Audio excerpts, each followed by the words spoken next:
ಭಾರತ ಮತ್ತು ಫ್ರಾನ್ಸ್ಗಳು ಭಾರತೀಯ ನೌಕಾಪಡೆಗೆ 26 ರಾಫೆಲ್ ಎಂಜೆಟ್ ಯುದ್ಧ ವಿಮಾನಗಳನ್ನು ಕೊಳ್ಳಲು 63,000 ಕೋಟಿ ರೂಪಾಯಿಯ ಒಪ್ಪಂದಕ್ಕೆ ಸಹಿ ಮಾಡಿದವು. ಫ್ರಾನ್ಸಿನ ರಾಫೆಲ್ಗಳು ಈಗಾಗಲೇ ಭಾರತೀಯ ನೆಲಸೇನೆಯಲ್ಲಿದೆ.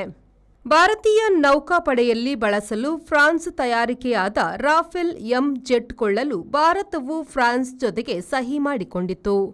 22 1 ಸೀಟಿನ ಜೆಟ್ ಹಾಗೂ ಉಳಿದ 4 2 ಸೀಟುಗಳಿರುವ ಜೆಟ್ ಯುದ್ಧ ವಿಮಾನಗಳಿವು. 2031ರ ಒಳಗೆ ಇವನ್ನು ಪೂರೈಸುವಂತೆ ಒಪ್ಪಂದಕ್ಕೆ ಬರಲಾಗಿದೆ. ರಾಫೆಲ್ ಎಂಜೆಟ್ಗಳು ಜಗತ್ತಿನ ಅತ್ಯಾಧುನಿಕ ಯುದ್ಧ ವಿಮಾನಗಳು ಎಂದು ಪರಿಗಣಿಸಲ್ಪಟ್ಟ ವಿಮಾನಗಳಾಗಿವೆ.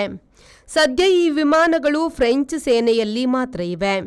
ಇದು ಅಗತ್ಯದ ಸೇನಾ ವಸ್ತು ಸಾಗಣೆಗೆ ಬಳಕೆಗೆ ಬರುತ್ತದೆ. ಇದರ ರೆಕ್ಕೆಗಳನ್ನು ಮಡಚಿ ಹಾರಿಸಲು ಸಹ ಸಾಧ್ಯವಿದೆ. ಹಡಗಿನ ಡೆಕ್ನ ಸಣ್ಣ ಸ್ಥಳದಲ್ಲಿ ಇದು ಖಚಿತವಾಗಿ ಇಳಿಯಬಲ್ಲುದು. ಕೊಕ್ಕಿ ಬಾಲ ಹೊಂದಿದ್ದು ಯಾವ ಕಠಿಣ ಪರಿಸ್ಥಿತಿಯಲ್ಲೂ ಉತ್ತಮ ಸ್ಥಿತಿಯನ್ನು ಇದು ಉಳಿಸಿಕೊಂಡಿರುತ್ತದೆ ಎಂದು ತಿಳಿದುಬಂದಿದೆ. ಭಾರತೀಯ ವಾಯುಪಡೆಯಲ್ಲಿ ಈಗಾಗಲೇ 36 ರಾಫೆಲ್ ಫೈಟರ್ ವಿಮಾನಗಳಿವೆ. Bureau report V4 news, Delhi. ಮಂಗಳೂರಿನ ವಿಜಯ್ ಪಿಯು ಮಾಲ್ನಲ್ಲಿರುವ ಎಲ್ಇಡಿ ಝೋನ್ ಗ್ರಾಹಕರ ಅತ್ಯುತ್ತಮ ಸೇವೆಗೆ ಹೆಸರಾದ ವಿದ್ಯುತ್ ಉಪಕರಣಗಳ ಮಳಿಗೆ. ಹೆಸರಾಂತ ಬ್ರ್ಯಾಂಡ್ಗಳಾದ ಫಿಲಿಪ್ಸ್, ಮ್ಯಾಸ್ಕಾನ್, ಲಾಫೆಟ್, ಎಲ್ಇಡಿ ಲ್ಯೂಮ್ ಇನ್ನೂ ಅನೇಕ ಕಂಪನಿಗಳ ಉತ್ತಮ ಗುಣಮಟ್ಟದ ಉತ್ಪನ್ನಗಳು ನಮ್ಮಲ್ಲಿ ಆಕರ್ಷಕ ಕಡಿಮೆ ದರದಲ್ಲಿ ದೊರೆಯುತ್ತವೆ.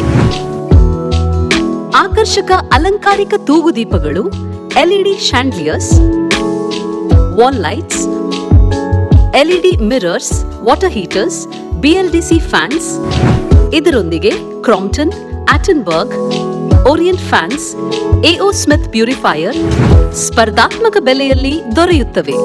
ನುರಿತ ತಜ್ಞರಿಂದ ಸರ್ವಿಸ್ ಕೂಡ ಲಭ್ಯವಿರುತ್ತದೆ. ಹೆಚ್ಚಿನ ಮಾಹಿತಿಗಾಗಿ ನಮ್ಮ ಶೋರೂಮ್ ಎಲ್ಇಡಿ ಝೋನ್ ಅನ್ನು ಸಂಪರ್ಕಿಸಿ.